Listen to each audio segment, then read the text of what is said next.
Bonjour à tous, je suis ravi de vous retrouver, j'espère que vous allez bien. Aujourd'hui, c'est une nouvelle vidéo que je vais vous faire en rapport avec l'avion qui est à l'écran, le 737-500, donc qui est un avion classique, entre guillemets, qui est disponible sur Sim Market.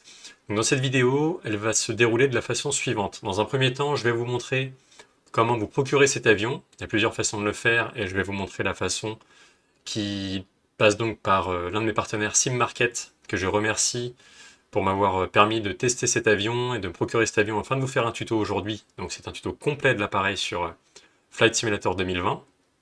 Et ensuite, je vous montrerai comment l'installer, comment passer par Commercial Simulation System, donc CSS, pour pouvoir l'installer, pour pouvoir télécharger des livrets. Et ensuite, direction le tarmac pour un petit vol qui sera sur SimBrief, puisque l'avion est compatible SimBrief. Ce sera un tuto complet avec les phases importantes de vol. Mise en route avion, ordinateur de bord, tablette, donc Electronic Flight Bag. Ensuite avec les phases classiques que j'ai l'habitude de vous faire, donc repoussage, démarrage moteur, roulage, décollage, etc. jusqu'à la phase finale, donc extinction moteur à la fin du vol. Donc j'espère que cette vidéo vous plaira et qu'elle vous sera utile. N'hésitez pas à mettre un like, à commenter, à partager, ça fait toujours plaisir. Ça permet également d'augmenter le référencement de ma chaîne YouTube sur YouTube, donc ça fait toujours plaisir. Merci d'avance pour votre soutien et votre fidélité. Et je voulais également faire une petite parenthèse avant de commencer la vidéo. Quand vous êtes sur ma page d'accueil YouTube, vous avez plusieurs liens. Déjà, j'ai mis dans le titre, effectivement sur ma page de couverture, en haut sur le bandeau, que mon guide de démarrage gratuit sur Flight Simulator 2020 et 2024 est bien disponible depuis quelques temps. Vous avez été d'ailleurs plusieurs centaines à le télécharger, et donc n'hésitez pas à me faire vos retours en commentaire sur YouTube pour me dire ce que vous en avez pensé. Merci en tout cas pour tous ces téléchargements. Il est disponible via un lien qui est indiqué sur ma page d'accueil. Donc vous avez juste à rentrer sur le formulaire, saisir vos coordonnées, votre prénom, votre mail, et ensuite vous pourrez télécharger ce guide gratuit. Le mail, alors pourquoi mettre le mail? Eh bien tout simplement parce que c'est grâce à ce mail que je pourrai vous recontacter pour vous proposer d'autres contenus, et vous serez donc recontacté pour avoir d'autres guides, d'autres supports de formation, ce genre de choses, ou même si je veux développer plus d'activités avec ma chaîne YouTube, en tous les cas, ce sera avec plaisir pour être en contact avec vous. N'hésitez pas à télécharger ce formulaire qui est gratuit, je le rappelle, et qui pourra vous aider à faire vos premiers pas, ou même à suivre votre progression dans un premier temps sur FS 2020 et 2024. Donc merci à tous, et c'est parti pour la vidéo sur le 737 classique. Alors, j'avais fait une vidéo de présentation sur cet avion il y a quelques temps. C'est un avion qui est très sympa, vous allez voir, en dehors de son budget. Et effectivement, c'est un avion, donc c'est le Boeing 737-500, c'est un petit modèle, il est vraiment tout petit, et il est vraiment bien foutu. Il y avait un autre, dans le même genre, un même type d'avion comme celui-ci, qui était l'Ixeg, I-X-E-G sur X-Plane, qui était vraiment bien fait. Vraiment, c'est un petit avion et il est très sympa. Vous allez voir graphiquement, les livrets aussi. C'est assez rétro, c'est assez ancien, mais ça a tout son charme. Donc, sur Sim Market en l'occurrence, ou sinon c'est sur le site de CSS que vous pouvez vous le procurer. Là, il est en version optimale finalisée pour Flight Simulator 2020 et est en version expérimentale pour le Flight Simulator 2024. Ce qui veut dire que sur le 2020, vous aurez un avion qui est stable et propre, avec la possibilité de contacter le support si jamais il y a quoi que ce soit. Donc les équipes de CSS pourront vous aider si vous avez des problématiques. Avant de les contacter, n'hésitez pas à me faire vos retours en commentaire et me dire si vous rencontrez des problématiques. Je pourrais vous aider potentiellement pour les résoudre. Et sur le 2024, c'est une version expérimentale de l'avion. C'est-à-dire que l'avion est moins stable, et donc c'est une version expérimentale, ce qui veut dire que, en cas de pépin, eh bien, les équipes de CSS ne pourront pas vous apporter l'aide nécessaire, puisque l'avion à la base est prévu pour le 2020. C'est un avion pour le 2020. Donc c'est pour ça que là je suis sur Flight Simulator 2020 et non 2024. Et il y a plusieurs modes de paiement, plusieurs modes pour vous procurer l'avion. Là en tout cas, si vous prenez l'avion directement sur Sim Market, vous aurez une version Infinite que je vais vous montrer tout de suite avec l'utilitaire Sim Market. Donc c'est une application que je vous invite à télécharger. Si je fais 737 500, classique. Voilà, pour 30 jours, c'est 6,60 € pour 30 jours. C'est pour vraiment utiliser l'avion pendant un mois. Ça va assez vite. D'ailleurs, c'est la même chose hein, qui est indiqué sur les deux. Add to cart. Ah oui, il faut que je me log. Hop. Pour vous montrer, hein.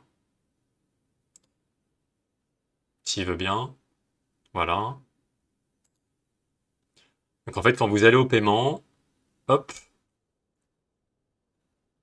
Donc il vous propose, voilà, en fait, vous pouvez directement installer l'avion, hein, c'est 6,60 €. Sinon, après, vous avez une version Infinite qui est, je crois, de l'ordre de 156, c'est 156 €. Je crois, la version Infinite, et vous l'avez pour tout le temps l'avion. Donc c'est un budget à sortir. Là, ça apparaît pas comme ça. Si je le fais comme ça ici, est-ce qu'il va me le proposer? Non, c'est toujours 6,60 €. Ou alors il y a peut-être un autre moyen de faire apparaître l'avion avec une autre version. Non, ou alors c'est uniquement proposé. Voilà, 156. Voilà, c'est bon. Donc il y a soit la méthode de paiement au mois où c'est 6,60 €, et dans ces cas-là, il faut repayer à chaque fois. Sinon, c'est une version Infinite, donc une licence permanente, où là vous payez 156 € et l'avion est à vous. Ou sinon, pour un an, et c'est 66 €. Donc vous avez plusieurs possibilités. Soit vous passez par SimMarket, ce que je vous recommande vivement parce que c'est un site qui est efficace et professionnel, que j'utilise très très très souvent. Non pas parce que je suis partenaire, on est partenaire, enfin, je suis partenaire de SimMarket, mais parce que c'est un site qui est fiable. Tout simplement. Sinon, vous allez sur le site de la marque, hein, tout simplement CSS, et vous pouvez prendre l'avion dessus.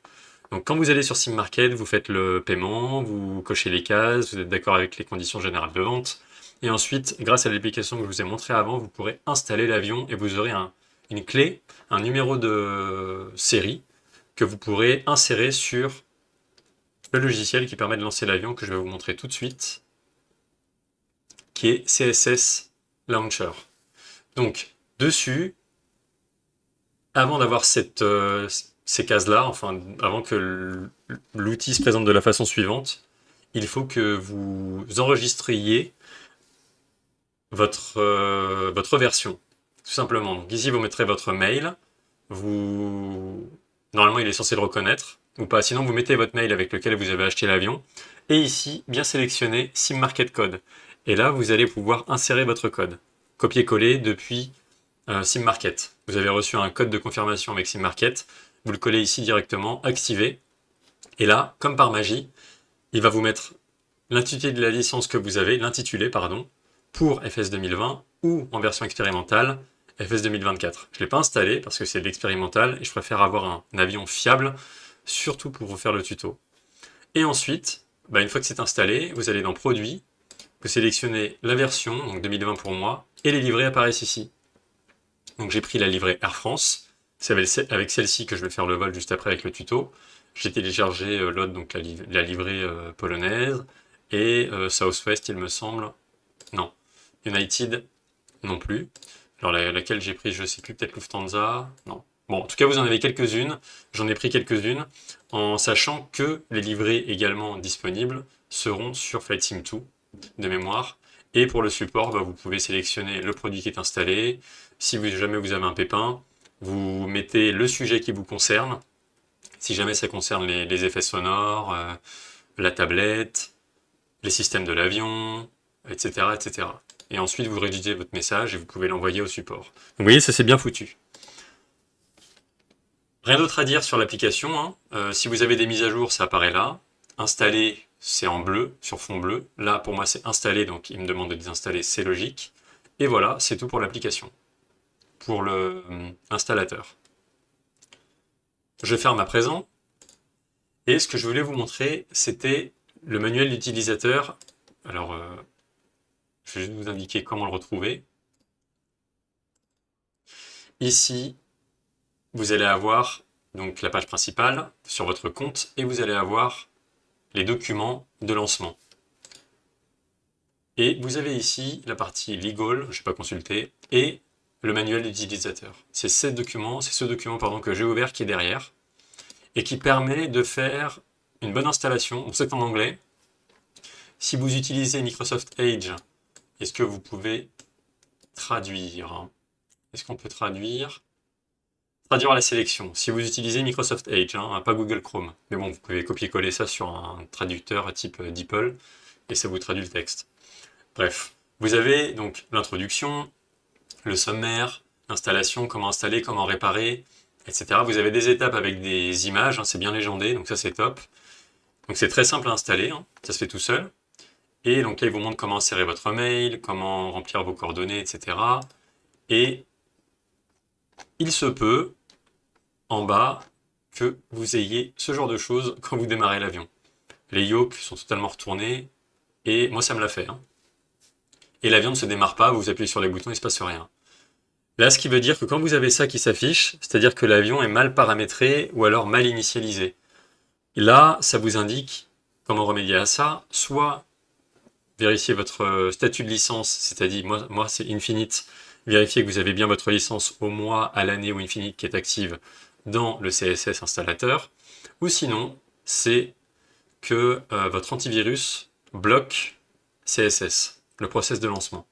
Moi j'ai Kaspersky en antivirus, donc j'ai mis CSS en exception, en rejet, c'est-à-dire que lorsque CSS se lance, Kaspersky, mon antivirus, ne tient pas compte de ce programme, de CSS. Et de cette façon, l'avion fonctionnera. Voilà. C'est ce que j'ai fait et l'avion fonctionne à merveille. Donc,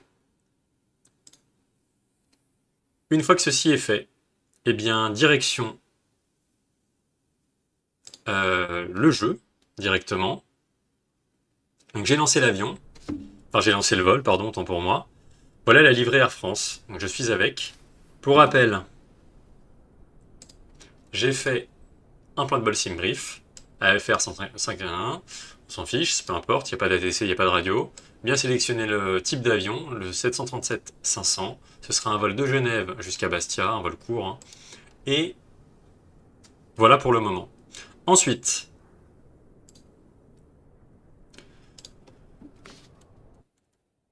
dans l'avion, à présent, voici l'avion. Donc là, vous voyez que les yokes sont bien droits, hein. Ça bouge. Ouais, ça me fait un peu penser au... Non, pas au PMDG. Non, c'est vraiment sur X-Plane, il y avait à peu près la même chose. Les yokes, alors, sont très lents pour les débattements. Enfin, sur le contrôle des commandes, c'est très très lent. Il y a un petit décalage peut-être, on verra ça plus tard. En tout cas, pour faire le tour de manière chronologique, dans l'ordre chronologique, voilà la livrée Air France, qui est tout simplement superbe. Alors, c'est une livrée fictive, et c'est la seule qui est disponible sur CSS en téléchargement, qui est gratuite, donc. Même les passagers, voilà, les figurants, qui ne bougent pas depuis tout à l'heure. Ça devient un petit peu inquiétant cette histoire. Bref. Donc on revient sur l'avion. La livrée est tout simplement superbe. Et l'avion s'affiche bien dans le menu de sélection d'avion, hein, dans le menu principal, quand vous lancez le vol, là, avant de lancer le vol. Donc ça s'affiche parfaitement. Et voici la livrée qui est tout simplement superbe. On passe dans l'avion. Et voici le cockpit avec les vues personnalisées, donc l'overhead, pédestal, dans la cabine. Hop. J'ai fait alors des vues en sortant de l'avion et une vue cabine parce qu'en fait, je peux pas passer à travers. Donc j'ai dû, même à travers les sièges, si on veut passer de l'autre côté sur une autre rangée, il faut aller au-dessus, il faut revenir, vous voyez, il faut se déplacer avec les touches du clavier. Hein. Sinon là, je peux pas, vous voyez, je peux pas aller à gauche, je peux pas aller à droite, tout bloque. Donc il faut monter, descendre, etc. pour changer du hublot. Et même là, la vue est pas géniale parce qu'on peut pas se rapprocher davantage comme sur un PMDG ou un Phoenix. Donc ça fait un petit peu loin. C'est pour ça que j'ai des vues hublot avec le réacteur gauche et l'aile droit. Et là, c'est à l'extérieur. Comment se retrouver à l'extérieur? Je fais une parenthèse. Je vous montre ça. Il faut aller dans le Community 2020, là où est installé votre avion CSS, donc le 737-500, dans SimObjects, Airplane, l'avion lui-même, caméra. Ici, vous avez une ligne High Point, avec une indication longitudinale, une indication latérale, une indication verticale. Ce qui veut dire que l'indication par défaut que j'ai, puisque j'ai remis par défaut, c'est moins 1,4. Quand vous prenez les chiffres dans l'ordre 1, 2, 3, c'est 1, 2, 3. Et nous, la valeur qui nous intéresse, ça va être la valeur latérale. Pourquoi? Parce que quand on est dans l'avion pour la première fois et qu'on le lance, on est dans le cockpit de cette façon-là. Et nous, ce qu'on veut, c'est se décaler vers la gauche pour sortir de l'avion et pour pouvoir ensuite se balader et aller à l'extérieur. C'est pour ça, comme je vous l'indiquais, qu'il faut se déplacer en dehors de l'avion sur la gauche, latéralement, raison pour laquelle on va se déplacer et on va modifier la valeur latérale qui est la deuxième, et donc c'est moins 1,4 qui est la deuxième ici. Vous voyez, c'est pas 35.911, c'est moins 1,4.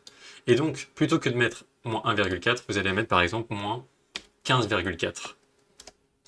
Je ne le fais pas parce que j'avais déjà fait. Fichier, enregistrer, vous fermez ce document-là, et après avoir fermé l'avion, fermé le jeu et redémarré le jeu, et en remettant l'avion sur le tarmac, vous vous retrouverez à gauche, en dehors du cockpit.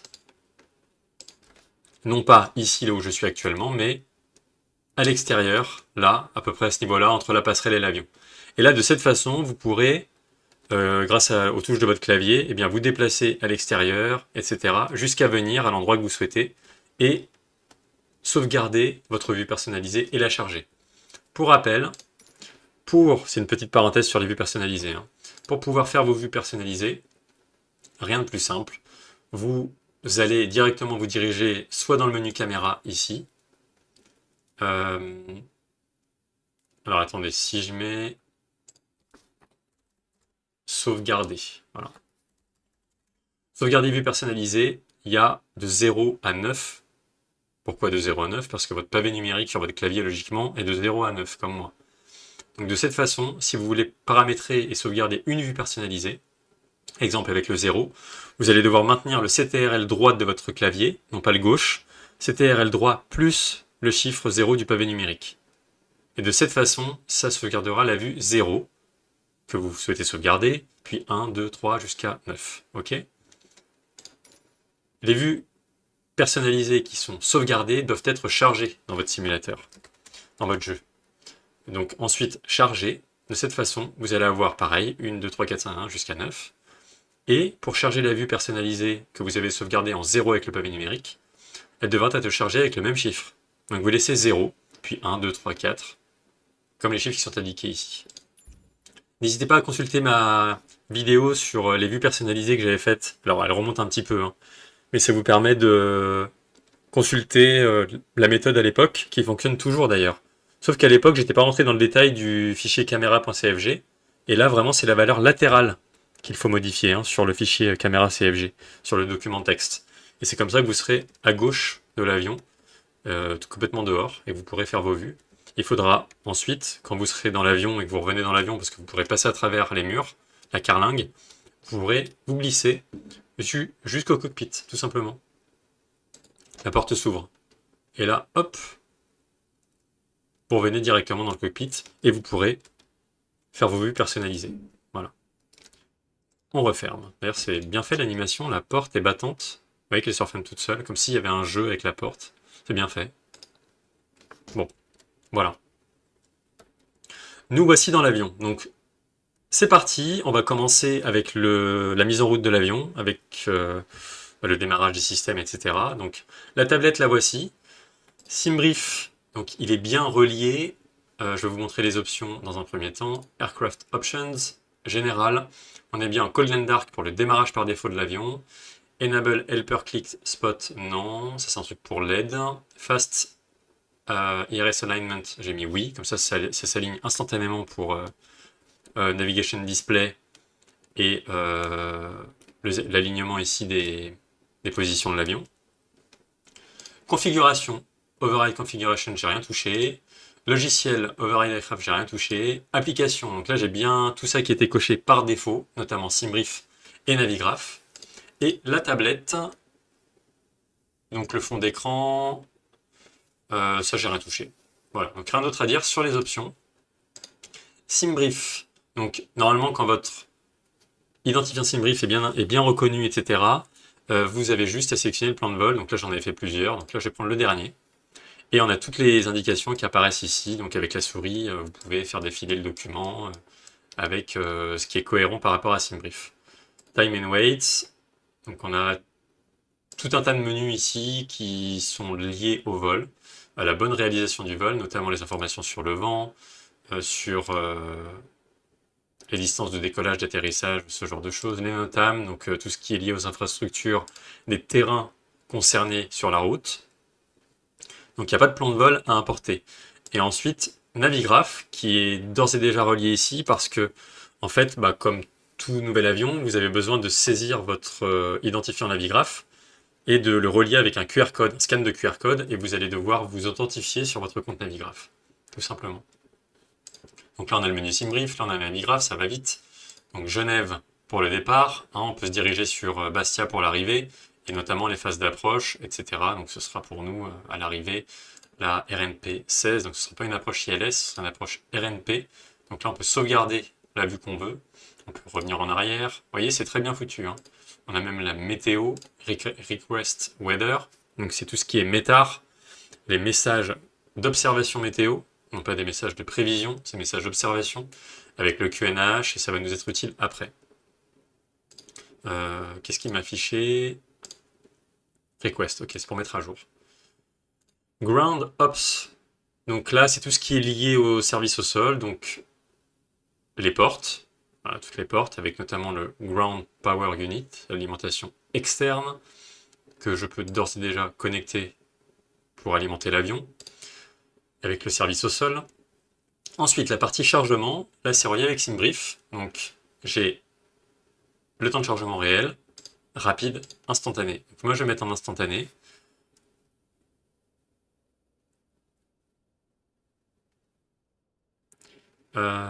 Est-ce que c'est bien? Je regardais juste par rapport aux indications SimBrief. Donc là vous voyez il l'a fait tout seul. Start loading.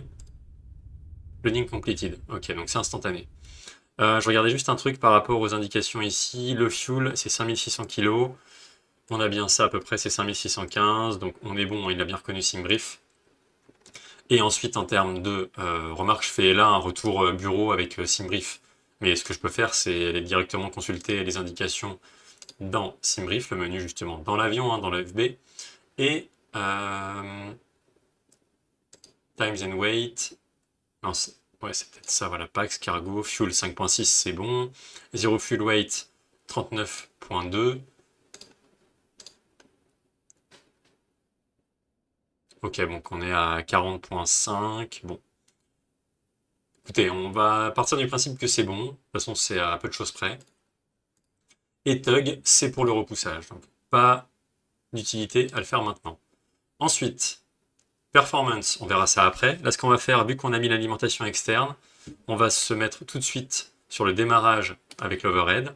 Donc ça va être, dans un premier temps, donc ça, le ground power est mis. Donc la batterie, les lumières de sortie d'urgence et l'APU. Une fois vers le bas. Et là, donc c'est normal, on a indication de pression d'huile faible, c'est normal. L'APU va se mettre en route gentiment, hein, ça va faire du bruit. Et information particulière, donc là ce que je vais faire... Moi je vois pas le yoke. Sinon on peut baisser le yoke. Hein. Vous voyez. Là ça fait du bruit, on l'entend, l'APU se met en route. Donc l'APU prendra le relais sur l'alimentation externe.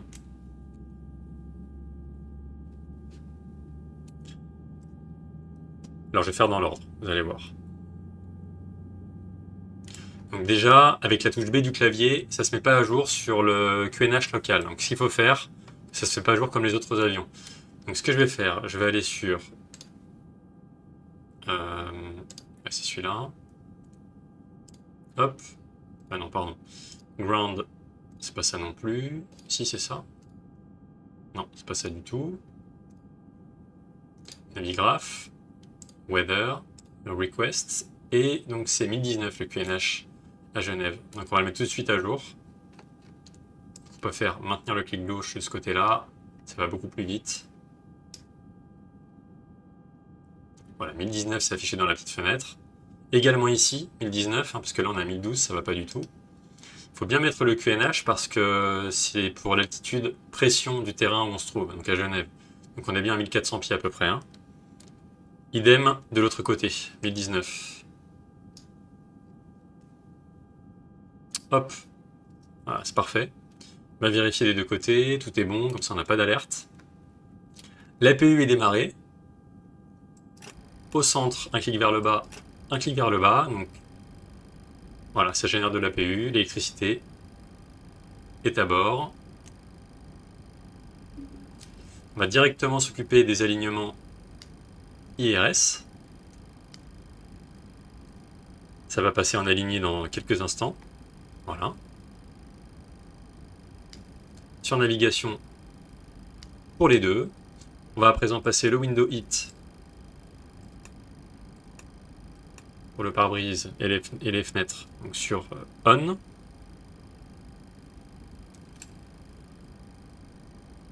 Voilà. On peut laisser comme ça pour l'instant. Le U-Dumper. Idem. No spoking évidemment.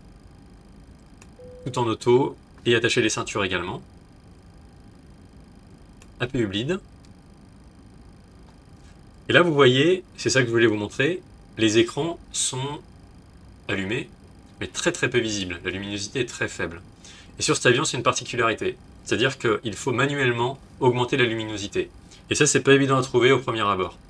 Donc ce qu'il faut faire, pour l'horizon artificiel, le navigation display et pour, d'ailleurs de chaque côté, et l'ordinateur de bord, il faut tout allumer manuellement. Donc, en tout cas, la luminosité. Brightness, ici, luminosité, BRT, à fond avec la molette de la souris vers l'avant pour augmenter la luminosité. Idem ici. On va à présent allumer les écrans et augmenter la luminosité tout de suite. Donc c'est un peu plus bas sur le pédestal. Vous avez ici un bouton qui s'appelle Map. Donc celui qui est au fond, le gros curseur, on va l'augmenter. Vous voyez que là la map est beaucoup plus lisible.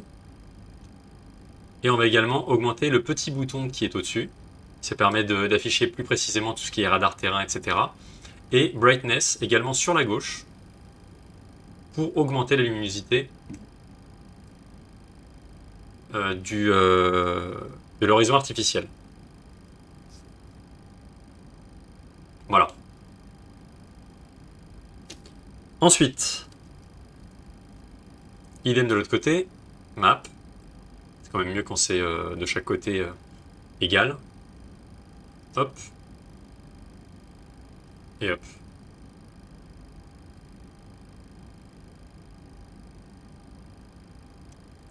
Et ici, luminosité, non.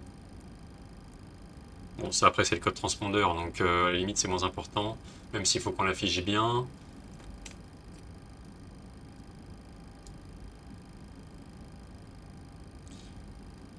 Bref, pour l'instant c'est pas important. De toute façon il n'y a pas d'ATC, il n'y a pas de trafic. Donc, voilà, tout est allumé là, hein, vous voyez. À part le MCP, le mode control panel, ici. Donc ce qu'on va faire, vous voyez, on voit les chiffres en fond là. On les voit, donc on va tout allumer également. Donc ça se situe juste derrière le yoke, ici. Il me semble que c'est celui-là. Voilà. Donc là, on va peut-être un peu moins augmenter la lumière. Voilà, c'est presque bien. Voilà, là c'est très bien. Ça c'est le fond. Pas besoin de l'allumer. DS Flood. Non plus. Donc là l'avion est bien visible. Enfin les instruments sont bien visibles. Donc là on est bon. Donc ce que je vais faire à présent c'est insérer les informations que j'ai dans l'ordinateur de bord. GG. Parfait, Genève. Tac. C'est parti. La position. LSGG. Pour une arrivée. Donc c'est prévu pour LF pour Bastia. Activé. Et là, j'ai pas d'importation SimBrief qui est faite. Hein. J'ai pas de moyen de le faire. Donc ce que je vais faire, avant de faire les perfs, je vais déjà saisir ma piste de départ à Genève qui est la 22. Je vais retourner dans SimBrief pour voir le plan de vol. Flight log. Non, ça c'est les points. Route, voilà, pardon. C'est bien la 22, c'est mesdames, unité alpha pour la SID, pour le point de départ. Donc là j'ai MEDA 5 alpha. On va prendre celle-ci, celle qui se rapproche le plus. Donc, si on avait la TC, on aurait une procédure précise. Route, pas besoin. Donc on va définir l'arrivée à présent. Je sais ce que c'est. Donc ce sera Ligure, unité Victor pour Bastia, la piste 16. Donc ce sera une arrivée en RNP piste 16 à Bastia avec Ligure 1 Victor. Et donc on l'a bien ici, Ligure 1 Victor, execute, route.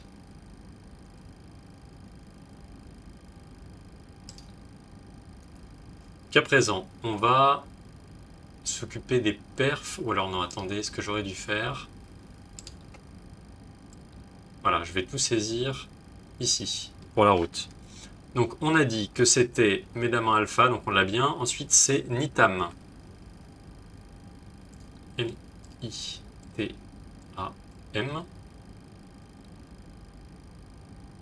Voilà. On l'a bien. Ensuite, donc on va attendre avant d'exécuter. Ce sera Mogbo. M. Bravo, Oscar. Si jamais il y a des points qu'il ne reconnaît pas pour X ou Y raison, parce qu'il y a un bug, passez au point suivant. Hein. Oleti. Ensuite.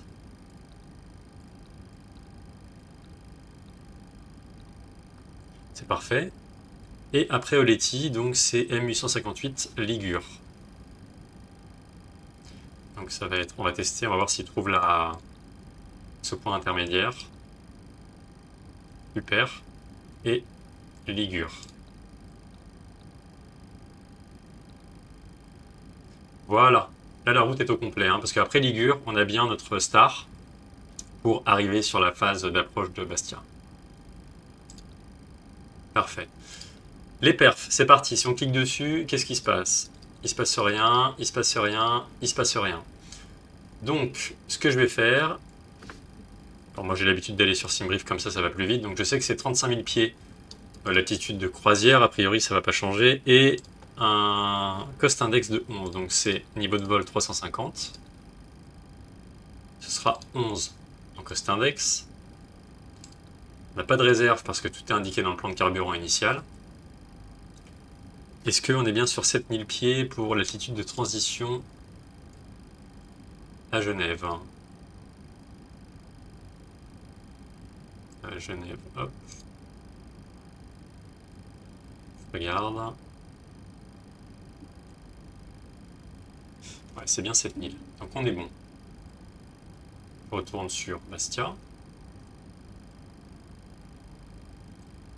J'aime bien afficher la carte, comme ça je sais déjà à quoi m'attendre. Hop. Parfait, donc on est bien sur 7000. 0 fuel weight, donc ça on va regarder dans SimBrief ici. Weights. 0 fuel weight, 39.8.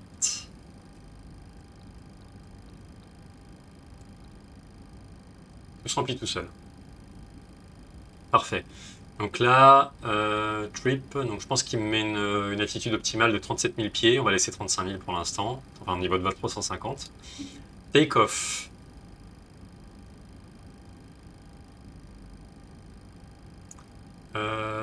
Alors, les mériens. Ah oui, il faut que je mette une flex temp. Et il y a une deuxième page.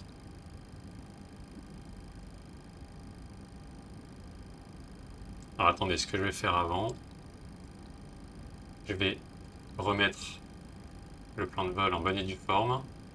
Voilà. Supprimer la ligne de discontinuité, c'est mieux. Hop.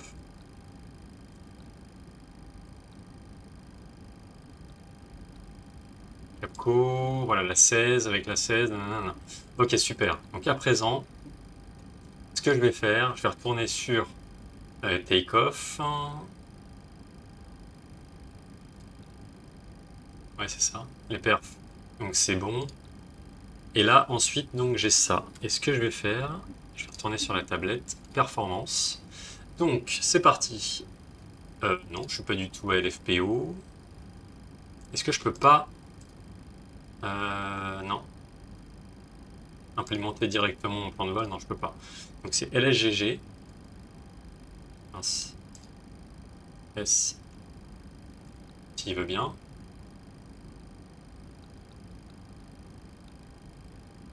Il veut pas.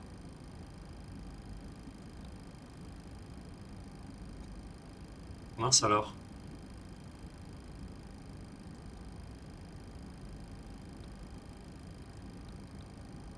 C'est embêtant s'il veut pas cliquer sur le S.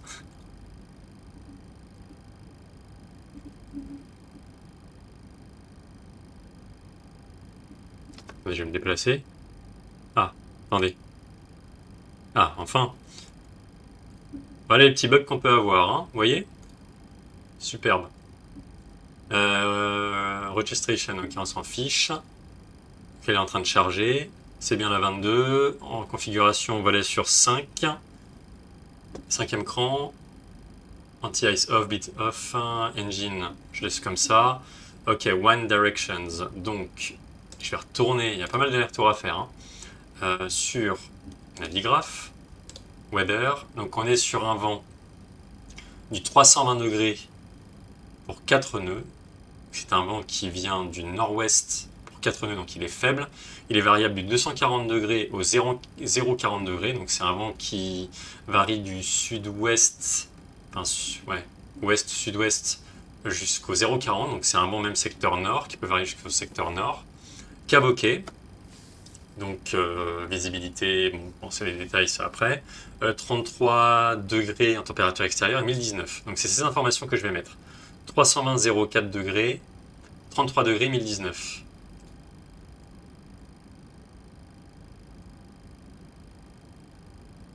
C'est faux. C'est un peu chiant ces flèches là, hein, pour les trouver. 320 degrés. 1. C'est un peu chiant. 2. Je pense qu'il y aura une mise à jour pour ça. C'est infernal. Attendez, hop. Voilà. 4. Donc c'est... Faut peut-être laisser appuyer. Ok, faut laisser appuyer un chouïa.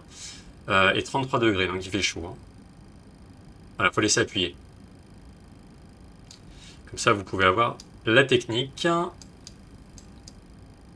Si j'y arrive à rester sur 33, on va y arriver, on va y arriver. Voilà, quand la flèche est illuminée. Faut se déplacer un petit peu, faut jongler. Voilà. Donc là, tout est rempli, c'est conditions sèches, hein, la piste n'est pas mouillée, il fait beau. Ça, je laisse par défaut. L'élévation en pied. Take-off run available, donc distance de roulement disponible. La pente 0%. Là, on est bien sur take-off. Et comment je fais du coup pour charger? Non. Ah, c'est indiqué là, mince. Ok, voilà. Il y a eu un délai, autant pour moi, ça se met à jour. Donc voici toutes les indications qu'on a et qu'on va répertorier dans l'ordinateur de bord. Donc on est sur 33 degrés pour la température. Voilà, 91 degrés Fahrenheit. On a tout ce qui se met à jour. Par contre, on ne voit pas la configuration des volets sur 5. Regardez si ça enregistre toujours. Ouais, ça a l'air. Et donc on va mettre les vitesses manuellement à présent. Donc 133 vitesse 1, vitesse de rotation 135 et 142 en vitesse 2. La vitesse de décision 133, 135 pour la rotation et 142. Au-delà de cette vitesse, on décolle quand même, si on a atteint les 142 nœuds. Sinon, on va sortir de piste si jamais une interruption de décollage, pied sur frein. Donc, on est bon pour les paramètres de décollage. Ici, la deuxième page, rien à mettre. Legs, on a bien corrigé avant le plan de vol. Donc on a bien test map. Donc je vais mettre le radar météo, on va voir s'il fonctionne. En auto de préférence. On peut augmenter la luminosité. Mais bon, il fait beau, donc a priori il n'y aura rien du tout. Est-ce qu'il m'a bien sélectionné mes pistes? Pourquoi je les vois pas? Ce que je vais faire, je vais déjà remplir mon MCP là, avec les vitesses. Donc 35 000 pieds, c'est 142 nœuds en vitesse 2. Donc je vais allumer Flight Director. 142 nœuds, donc on va mettre 152 affichés sur les MCP. On va mettre les 35 000 pieds.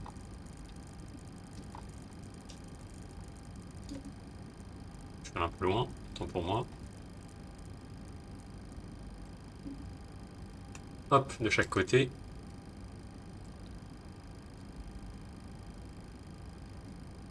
Pourquoi il ne m'affiche pas ma piste de départ? Peut-être j'aurais dû le faire dans l'autre sens.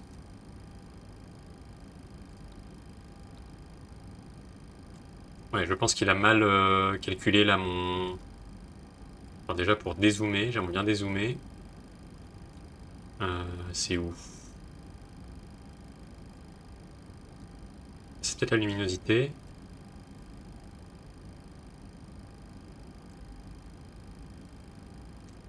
Je sais plus où c'est pour dézoomer. Je vais trouver.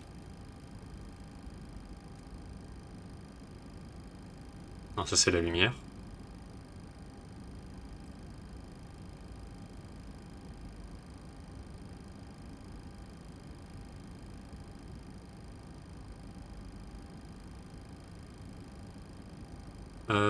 Attendez, déjà, je vais c'est normalement je dois avoir un trait. Donc, la 22. Hop.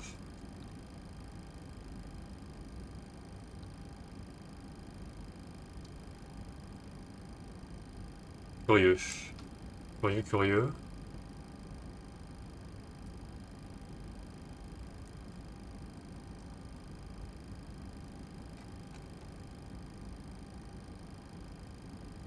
Bon, je sais pas où c'est. Ah, c'est au-dessus. Non.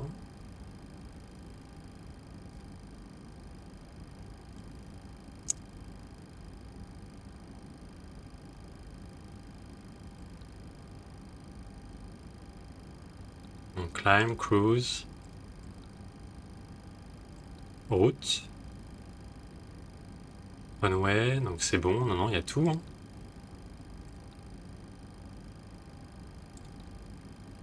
Runway 16.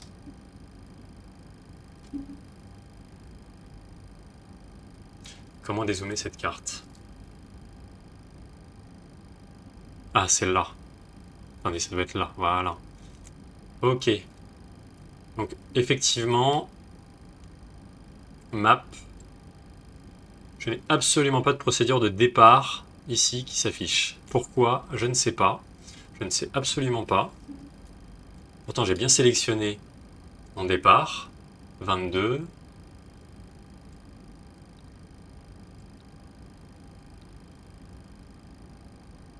Si je le resélectionne, est-ce que si j'en sélectionne un autre...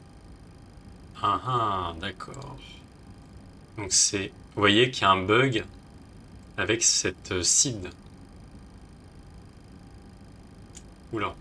Ok, donc moi à la base, c'est Medas. Donc si je prends le 5 Bravo... Non, il ne veut pas s'afficher cette seed là. C'est dommage parce que c'est la seule seed dont j'ai besoin. Et Charlie? Non plus.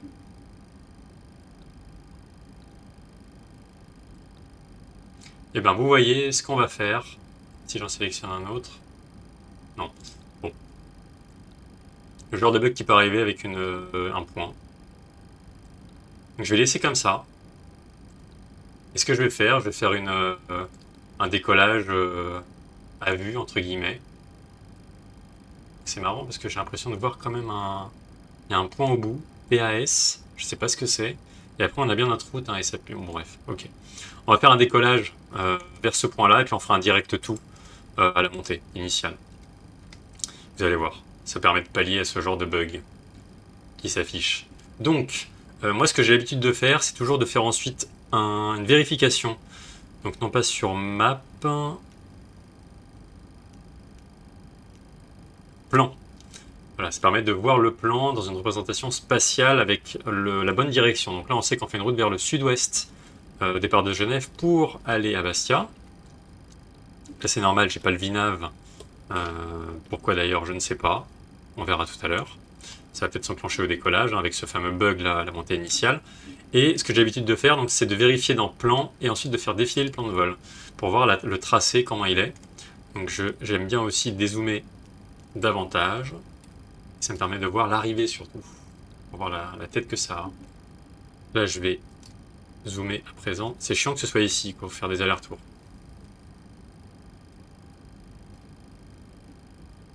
À 16. Tac. Ça fait... Alors attendez. On a bien MK, donc Bastia. La 5000 c'est pour la remise des gaz.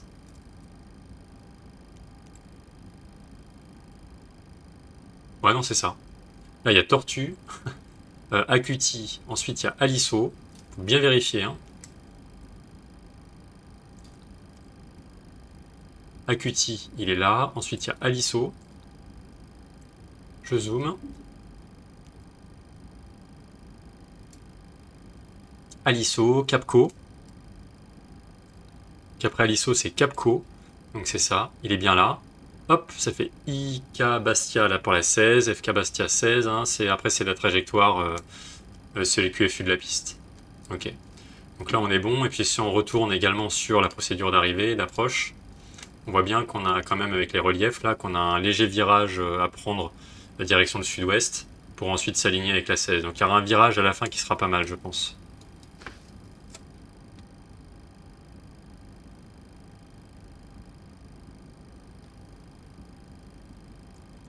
Donc là ça semble bien, à part la montée initiale, mais c'est pas grave, on va se débrouiller, on va faire avec.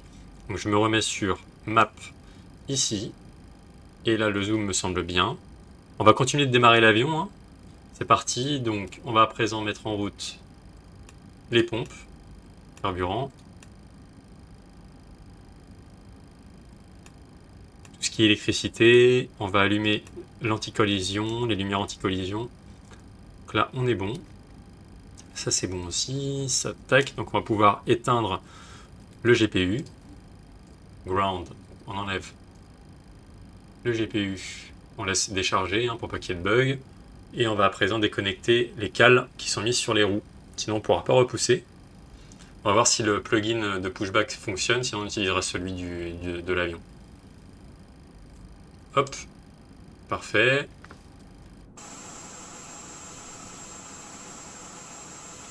Voilà, l'avion est bien vivant, hein, tout se passe bien.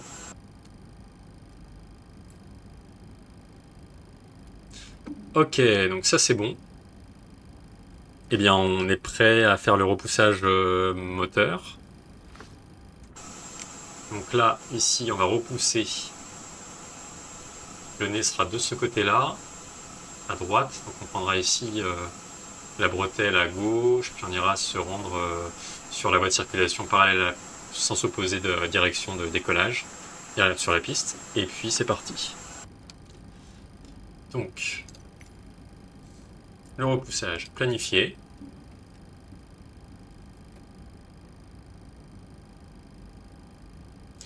Il reconnaît bien, alors que sur la phase 2024, c'est pas du tout le cas. Je vais me mettre dans ce sens-là.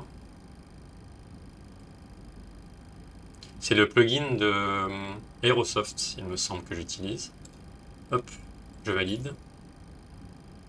Connecter le remorqueur. Cockpit du sol.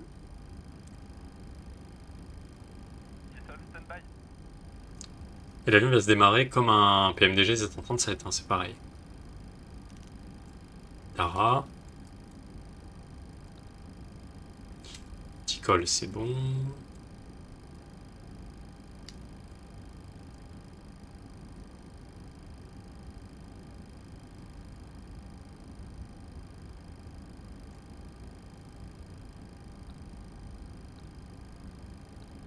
Approche.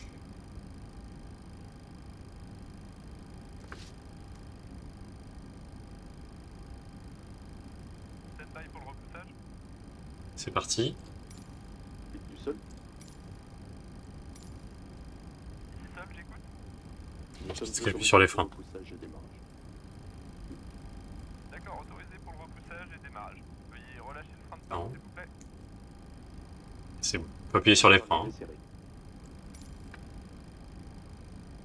Début du repoussage, vous pouvez lancer la séquence démarrage moteur. Allez, numéro 2. D'accord, commençons la séquence de démarrage.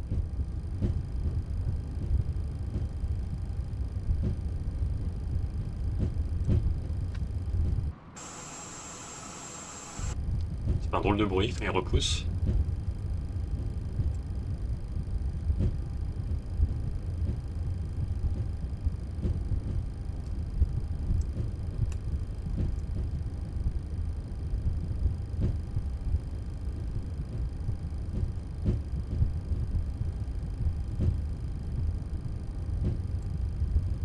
Il a bien voulu démarrer le moteur là. Marrant les boutons qui bougent.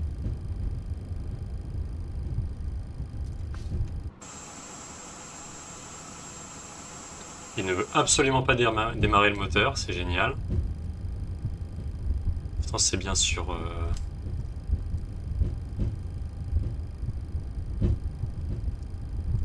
Tout est bon normalement.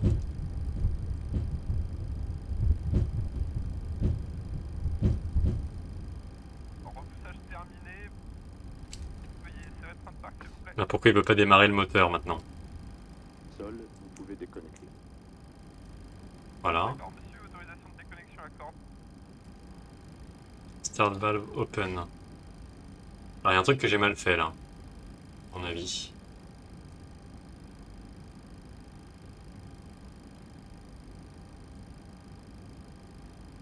Qu'est-ce que j'ai mal fait?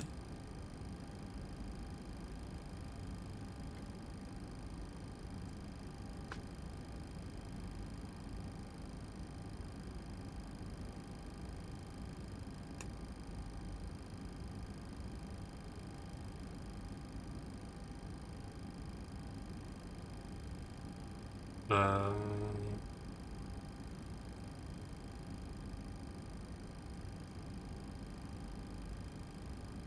Attends, tout est bon logiquement. Qu'est-ce qu'il me fait?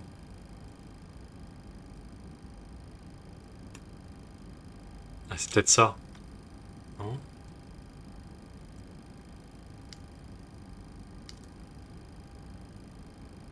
Ah, attendez. Boss? Non?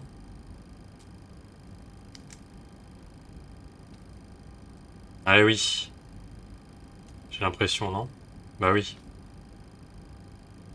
Ou pas.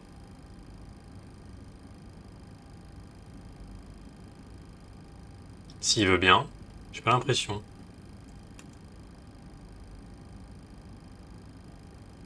D'accord. Ok. Donc il fallait mettre la isolation valve, elle était sur closed, donc il faut la mettre sur auto. Et ensuite, il faut laisser sur boss pour engine start. Et de cette façon, ça fait augmenter la pression. Et là, je peux démarrer les moteurs.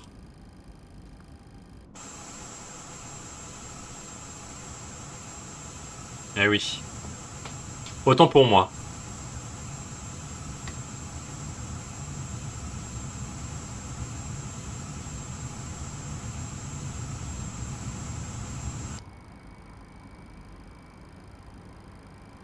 Ok, c'est beaucoup mieux comme ça.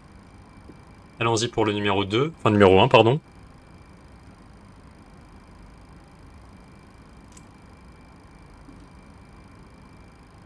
Ça augmente également. Allez, c'est parti. On injecte le carburant.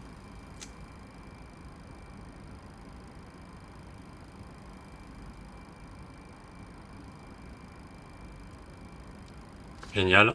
Ça a l'air de fonctionner. Là, c'est bien tournant. Et là, ça commence. Ça chauffe. Donc, en attendant, je prépare l'avion pour le roulage. Donc, eject take-off pour les auto-brakes. Un cran, 2 crans de bolet. Sur 5 ici. Le petit bouton dans le creux de la roue crantée.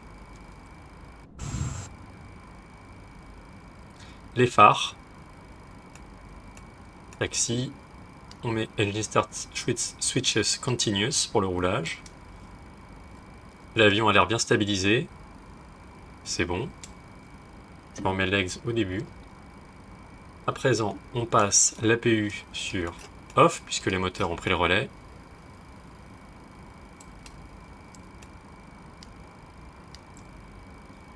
Et les packs sur auto, APU bleed off. Ça change quand même du PMDG, hein. Je vous le cache pas. Et bien c'est parti, l'avion est paré pour le roulage. Direction la piste. Voilà, pression sur les freins. Le frein de parc est retiré.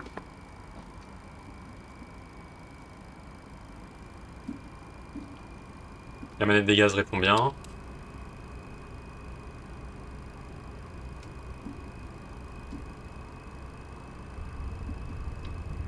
Ok, l'avion, il voulait pas avancer là quand j'ai mis une petite pression sur les gaz.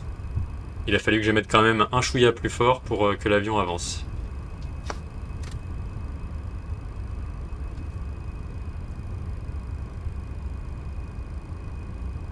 Est-ce que j'ai bien le frame generator activé? Oui. Ok. Bon, j'ai l'impression qu'il est gourmand en FPS l'avion, hein. Ça se ressent. On est à Genève, c'est pas non plus l'endroit, enfin c'est pas non plus New York, hein. Donc il faut vraiment être vigilant là-dessus. Parce que je suis un peu mal réglé sur le siège, je vais hausser un peu la vue. Voilà. Hop, c'est sauvegardé. C'est quand même beau l'avion, il n'y a rien à dire.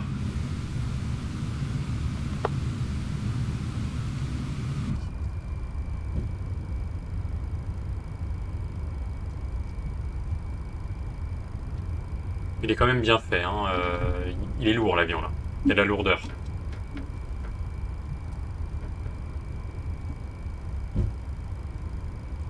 Les effets sonores quand on roule.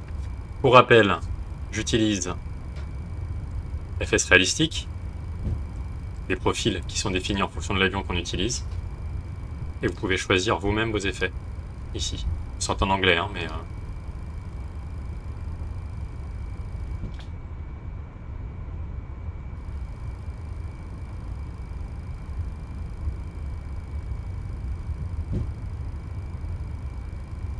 On va virer, on va pas tout de suite aller sur la piste.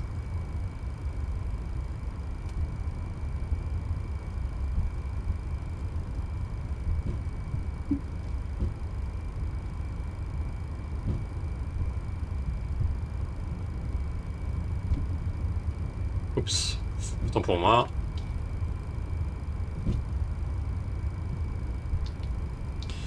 Donc le roulage, donc là on fait une dernière vérif. Alors logiquement là le petit horizon artificiel il devrait être bien réglé. Bizarre, ça devrait être aligné comme le PFD, hein. Encore quelques petites mises à jour à faire à mon avis.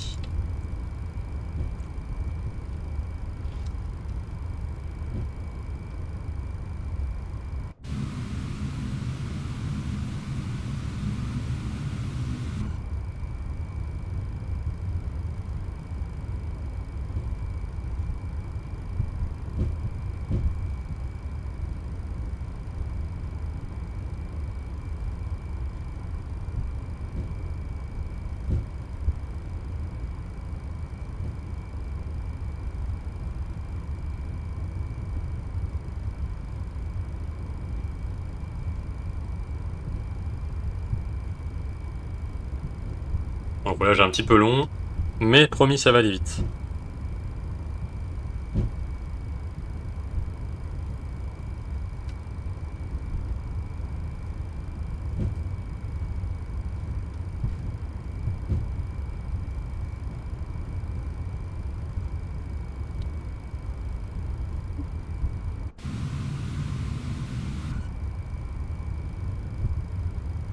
Là, on a notre vitesse sol ici. On est à 11 nœuds. On va accélérer un petit peu.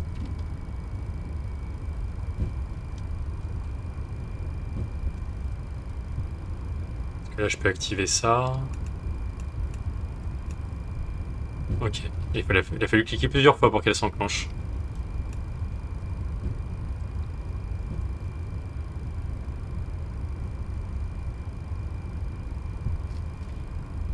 Voilà, la vitesse augmente.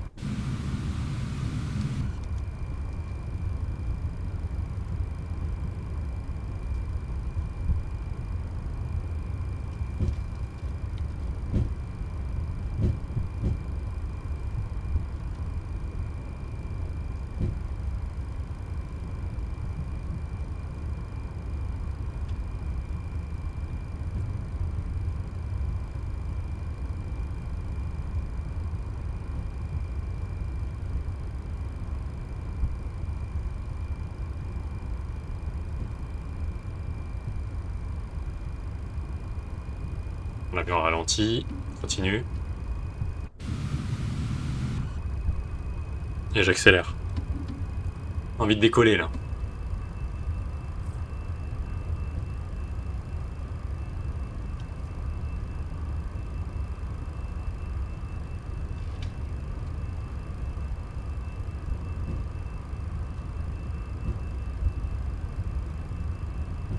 L'avion est quand même plus lourd que tout ce qui est PMDG, je trouve. Enfin, Phoenix, rien à voir, mais même les autres. Je trouve vraiment lourd l'avion. Même pour mettre les gaz, là il a tendance, pourtant c'est pas un avion plein à craquer en termes de fuel et de passagers, mais faut vraiment y aller pour le faire avancer. Alors qu'il y a des avions, je trouve qu'ils sont hyper sensibles par rapport à celui-là. T'as juste besoin de mettre un chouïa de gaz et puis l'avion avance tout seul. Voilà, 19 nœuds là c'est bien, on va ralentir un peu.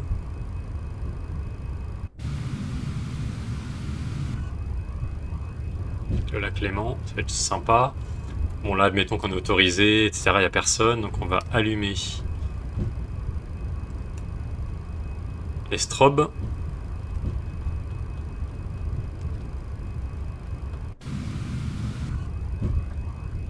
Voilà, je suis rapide, hein, c'est volontaire, on a 21 nœuds. Mais allons-y. Allons-y gaiement. On est autorisé. Voilà. On laisse tout allumer. Et c'est parti pour le décollage. Donc pour rappel, là, avec la rotation, on va s'assurer de faire un direct to. Donc je vais faire la rotation, je vais maintenir l'avion dans l'axe de la piste. Et au bout d'un moment, je vais cliquer ici sur un direct to. Comme ça, on pourra prendre un cap vers la gauche.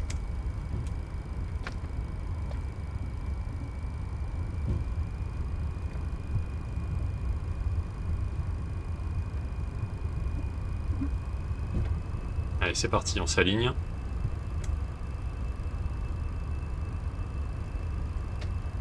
Donc ça va être beau là.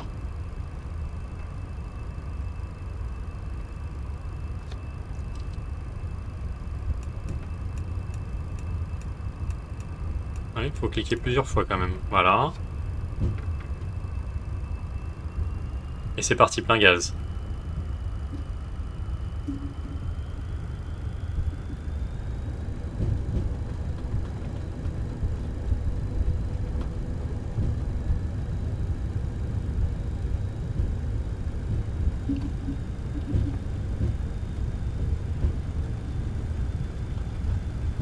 On va garder l'avion sur la piste.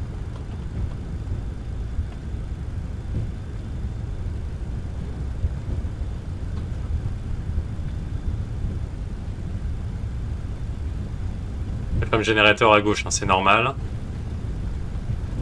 Allez, rotation.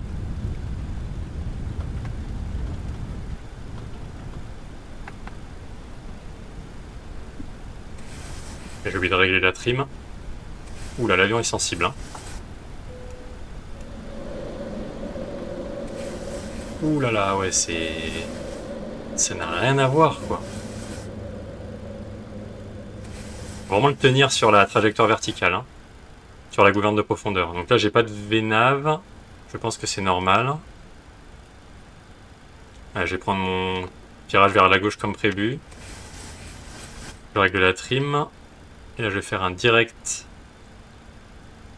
tout. Voilà, je prends le virage, là sur la carte, c'est affiché.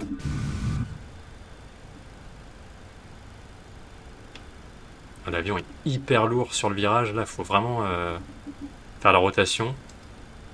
Voilà, là j'ai un VNAV. Donc j'ai un flight director qui est synchronisé parce que la route a été reconnue. Si j'appuie sur le raccourci de mon yoke, ça marche pas. Donc je le fais manuellement. Le pilote auto.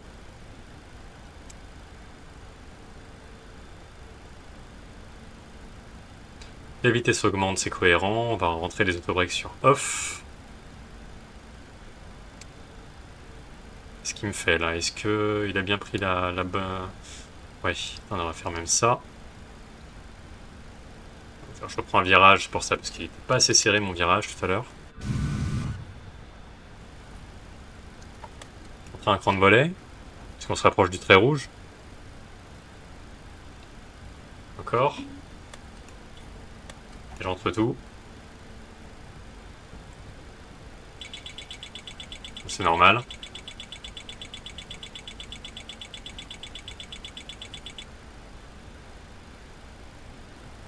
Bien anticipé, ouais.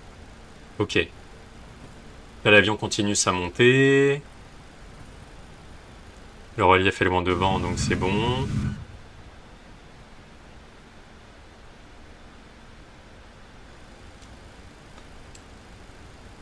Parce que là, je peux verrouiller le train. Ouais, ok, super.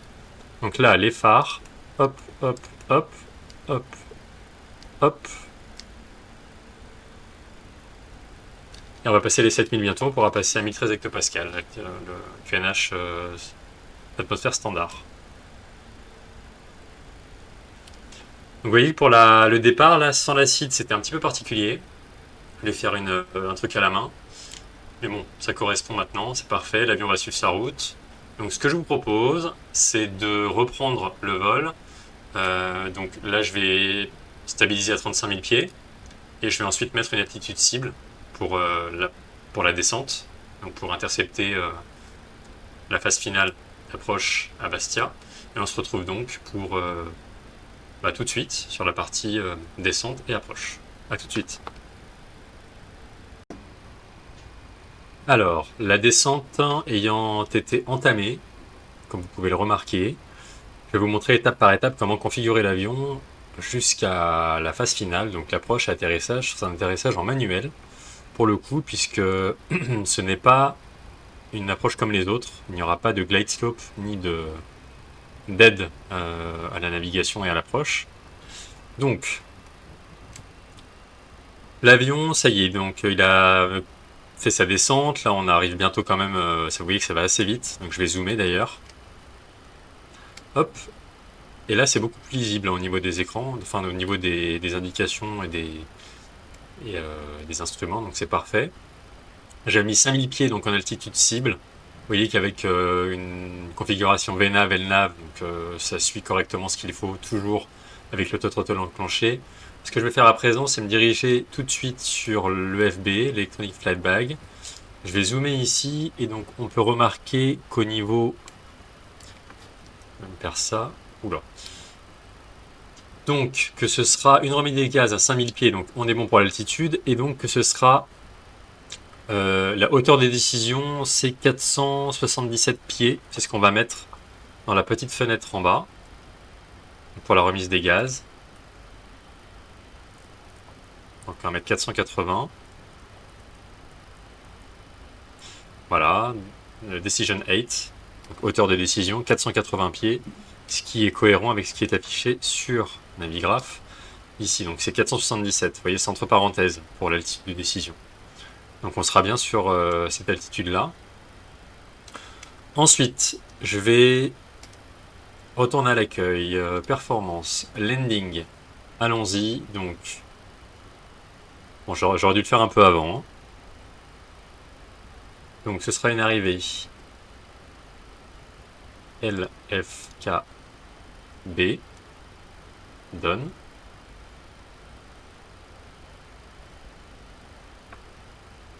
C'est la 16. En configuration de volet, on sera 30 degrés. Wind Direction, donc on va se rediriger ici sur Weather. Request.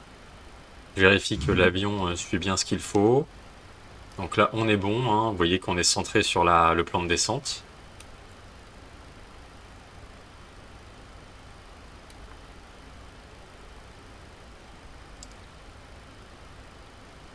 Ce sera arrivé les volets sur 30 degrés, 125 nœuds de vitesse d'approche finale.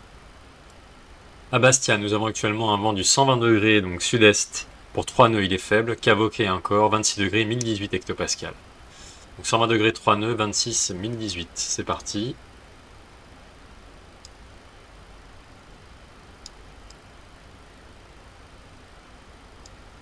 « 120 degrés, 3 nœuds,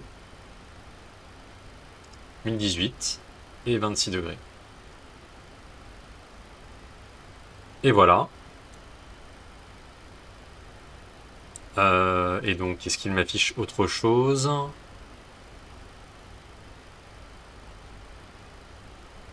Non. Donc on sait juste... Ok, il m'affiche que ça. Donc c'est ce qu'on aura comme masse à l'arrivée, etc. Ok, donc on n'a pas d'autres indications. Je pensais qu'il nous mettait au moins la vitesse requise, enfin demandée pour l'atterrissage et tout. Non. Donc ça reste comme ça. Donc ce qu'on va faire, c'est qu'on sait que ce sera landing distance available 8268 pieds, élévation donc altitude de 13 pieds. Donc 8268 pieds c'est bon, donc c'est 125 nœuds pour la vitesse d'approche finale. Le vent est faible donc on va rester à 125 nœuds. Et c'est une piste relativement courte selon moi, donc on va se mettre en autobreak 3 sur 3.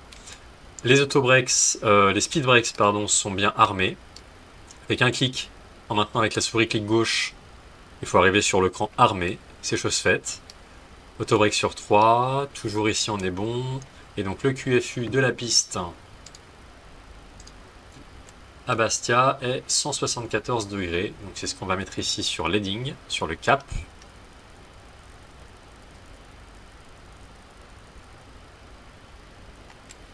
C'est combien? 174.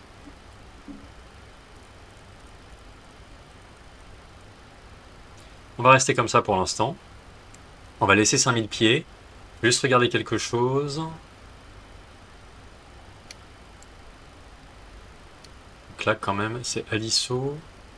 Aliso il est dans 21. Alors c'est bizarre que l'avion ne descende pas plus. Quand même. Je vais faire descendre. Avec du flight level change. Parce que le point est quand même dans 21 nautiques. Aliso hein, doit être à 5152 pieds. Hein. Ça me paraît quand même... Je vais me tout réduire tout de suite.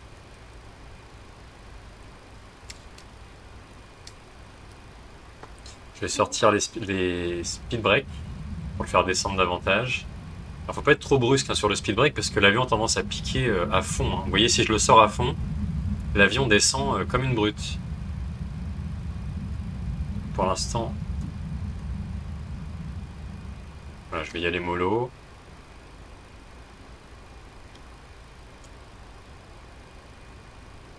On va zoomer.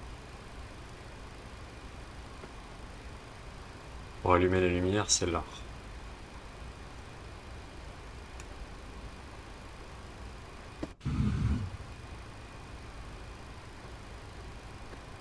Voilà, j'ai décéléré exprès, hein, on va l'aider encore. Normalement, l'avion aurait dû descendre bien comme il fallait. Donc ça va être 1018. Donc je vais tout de suite anticiper et afficher 1018 dans la fenêtre. Pour le QNH local et pour avoir la bonne altitude terrain. 1018 également ici.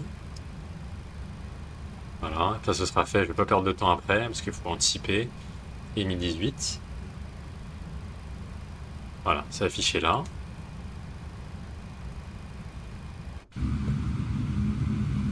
Les lumières sont bien faites. Hein. On voit même la piste là-bas. C'est pour ça que j'ai bien fait, je pense, de descendre un corps. Et vous voyez qu'en descendant, là, je suis encore au bon plan de descente. C'est dans 12 nautiques. J'ai bien fait de ralentir, selon moi. Parce qu'on doit être à 220 nœuds à Aliso. Après 220, vous voyez que ça va décélérer bien comme il faut. Je vais passer les 10 000 pieds. Hop là. Avec une alerte. On a passé les 10 000 pieds. On va continuer comme ça pour le moment, en flight level change. Si je repasse en VNAV, qu'est-ce qu'il me fait? Ah oui, il retourne à... Ok. Il retourne sur le... Sur les 240 nœuds. Du coup, il va descendre plus vite.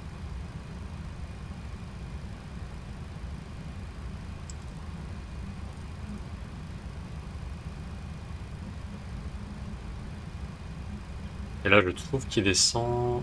Donc, je vais rentrer déjà les speed break. Je vais les armer à nouveau. Hein.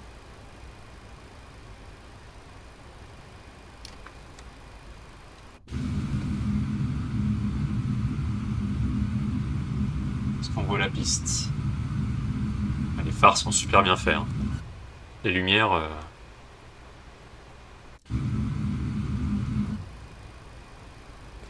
Ok, donc là l'avion a ralenti sa descente hein, volontairement. On est toujours stable sur le plan de descente. Donc c'est cohérent, je pense, avec le plan de vol. On va zoomer encore. On se rapproche vraiment là de la fin. Donc vous voyez, c'est ça pour en paramétrer l'avion sur la phase pour l'approche. Bien anticipé. Decision 8. Le QNH. Une fois, deux fois, trois fois. Altitude cible. On insère l'approche ici, on configure l'approche hein, pour les performances. Et là, donc, il m'indique 5000 pieds, donc ce sera 5000, 5000, 5000. Ce que je vais faire, je vais quand même capturer 2005, au cas où, pour voir. Et je prendrai l'avion en manuel tout à l'heure. Faire ça et ça. Un virage à droite, l'avion a bien décéléré jusqu'au fameux 220 nœuds préconisé, indiqué par le pilote auto. Donc Capco ensuite, c'est le prochain point qui est là. Là, on a la procédure de remise des gaz hein, avec un circuit tour de piste. Capco. Et le hold, ici, hold at, le fameux circuit d'attente qui fait comme un circuit ovale. Donc là, je suis stabilisé à 4009. Et logiquement, Capco... Ah oui, Capco, il me laisse à 5000, c'est pour ça. Attendez, si je dézoome... Ouais, ok, on a encore de la marge. C'est India Kilo Bravo. India Kilo Bravo 16. Là, c'est là qu'on doit être à 2005. Donc l'altitude du terrain, c'est 390 pieds. 125 nœuds, hein, c'est affiché là.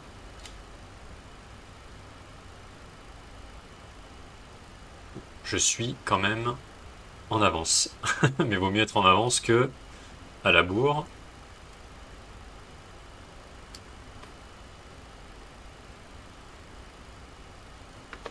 Est-ce que je peux sortir un petit cran de volet pour l'aider? Ça sera fait.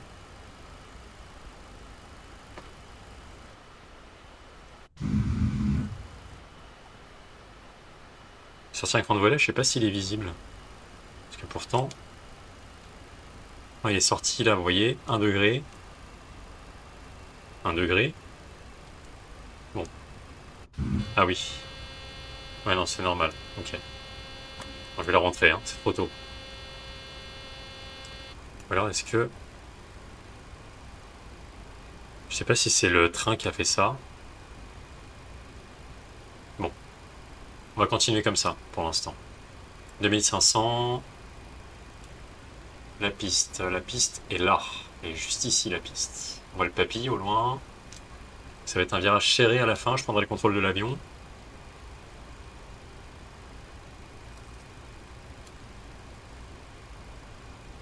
Il va se remettre à 220 nœuds.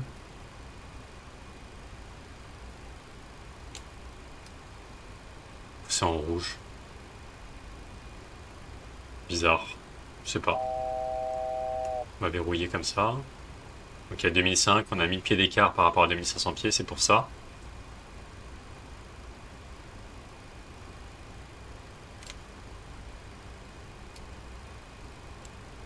Pour l'instant ça va, on est correct. 2500 pieds à India Kilo Bravo 16. Donc on y arrive. Dans 2,3 nautiques, on va y être. Je vais mettre Ça continue. J'active toutes mes lumières, ce sera fait. Et je sors mes crans de volet. Là, c'est plus allumé, ça a l'air d'aller.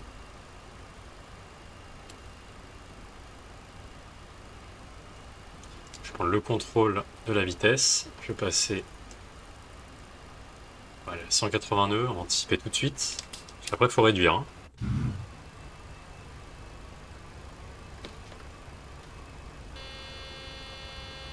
Pourquoi il sonne? J'espère que c'est pas le train d'atterrissage qui fait ça. Hein. Ok, bon. Je ne sais pas. Je pense que c'est le train. Ok, donc là l'avion commence à cabrer bien comme il faut. Je vais prendre le contrôle tout de suite. Hop, j'enlève les flight gears. La trim, c'est normal. La piste est là, hein, donc je l'ai en vue. Je compense bien l'avion. Je vais tout de suite passer au fameux 125 nœuds. C'est normal, je pense, l'alarme.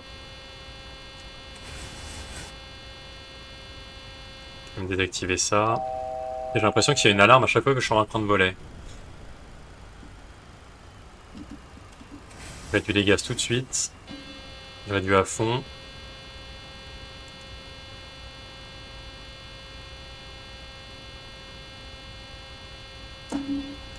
Je sors le train. Je pense que ça va s'arrêter du coup comme ça l'alarme.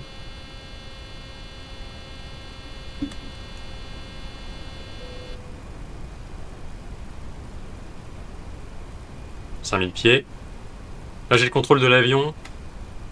Pilote auto, enfin sur le, je veux dire la trajectoire, verticale, horizontale et sur la manette des gaz. Je retourne de la vitesse parce que j'ai vite décéléré. Voilà, le dernier cran de volet. Et la piste est là.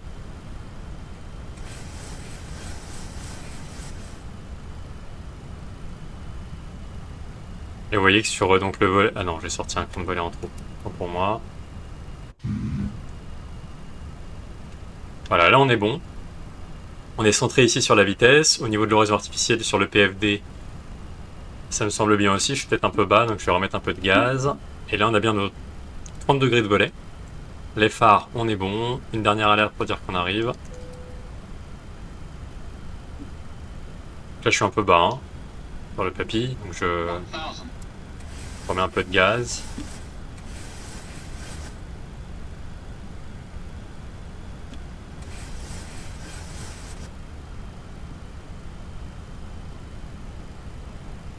Toujours une blanche. Voilà, là on a deux blanches, deux rouges. On est bon sur le plan, j'essaie de garder ça. C'est même pas j'essaye, c'est je garde ça. On pense l'avion. Pour éviter d'avoir trop d'efforts à faire dans le manche. Rien à voir avec PMDG et iFly 737 Max. Hein. Alors là, rien à voir. Il est plutôt sympa à piloter. Plutôt agréable. Une blanche. Donc je redresse l'avion légèrement. Pour récupérer une lumière blanche en plus.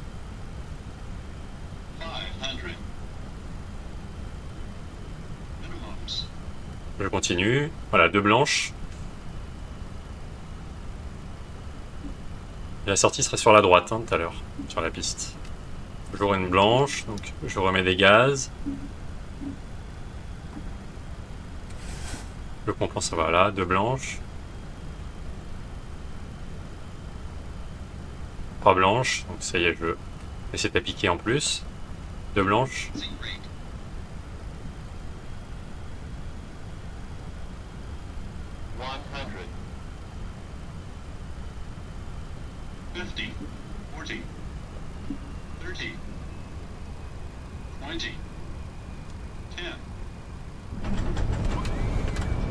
Firm landing, allez ça ira pour une première.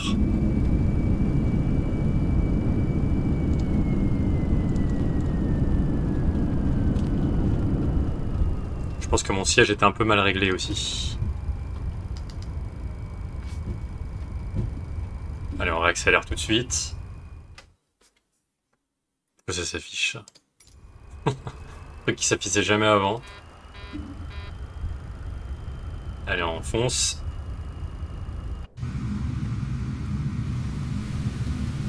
Ça demande un peu d'entraînement, j'avoue.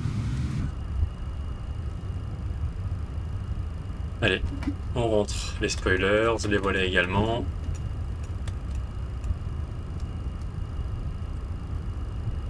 D'ores et déjà, hop, démarrer la PU. Et on va sortir par la droite. Ça donne envie de le piloter davantage quand même. Il est vraiment sympa.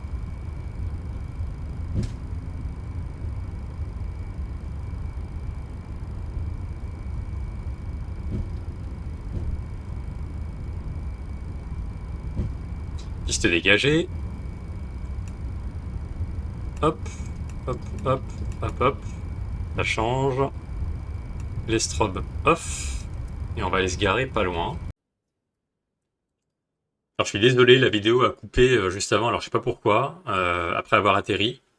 Donc là effectivement, juste pour vous montrer, donc l'avion est éteint, hein, je suis au parking, en fait j'ai fait la procédure dans le sens inverse du démarrage qu'on a fait tout à l'heure à Genève.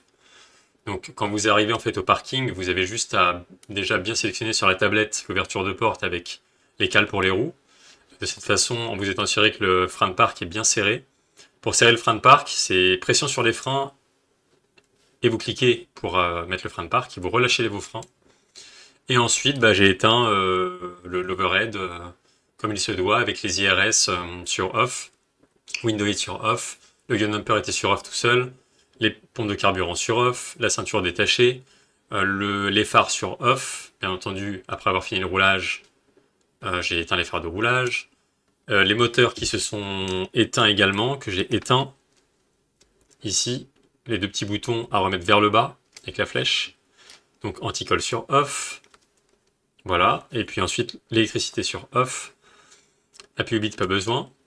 Et puis tout simplement bien vérifier que les phares sont éteints. Et ensuite dans le sens inverse, emergency stick light, APU et batterie sur off. De cette façon l'avion est complètement éteint. Donc j'espère que ce tuto vous aura été utile et n'hésitez pas à me faire vos retours aux commentaires. Je suis curieux d'avoir votre avis. En tout cas, c'est un avion, comme vous l'aurez remarqué, qui demande quand même de la pratique, de l'habitude, et qui est particulier comparé aux autres. PMDG, iFly, enfin même le Phoenix pour Airbus, Inhibit A350 et tout. C'est quand même une autre façon de piloter. Il a quand même, selon moi, quelques bugs sur la partie pilote auto, avec la procédure de SID, donc de décollage, montée initiale, où j'ai dû faire un direct tout, il n'y avait pas le tracé sur la map, pourtant la procédure était bien sélectionnée dans l'ordinateur de bord. Et aussi, selon moi, sur le pilotage en lui-même, manuellement, ça va. Après, sur la partie descente et capture du plan de descente, sur la descente en général, je trouve qu'il est un peu bizarre. Faut pas hésiter à jouer avec le flight level change ou alors la descente manuelle, un vertical speed ici pour ajuster le taux de descente. Même s'il affiche un plan des fois correct, l'avion laisse quand même quelques doutes, laisse place au doute, parce qu'on ne sait pas s'il va arriver à l'altitude cible en temps et en heure. Donc bien être vigilant là-dessus, bien anticiper aussi vos procédures, la partie navigraphe, procédure de performance d'atterrissage, etc., etc. Donc je trouve que c'est un avion qui est très prometteur, des mises à jour vont arriver, ça c'est sûr, et pour le coup, ça reste quand même hyper intéressant et bien foutu graphiquement. Donc, faites-moi vos retours, j'espère que ça vous aura été utile. N'hésitez pas à mettre un like, commenter, partager, ça fait toujours plaisir. D'ici la prochaine vidéo, portez-vous bien, prenez soin de vous, et je vous souhaite de très bons vols, quelle que soit la version du jeu que vous utilisez, et quel que soit l'avion que vous utilisez également. Au plaisir, et bon vol à tous. Ciao.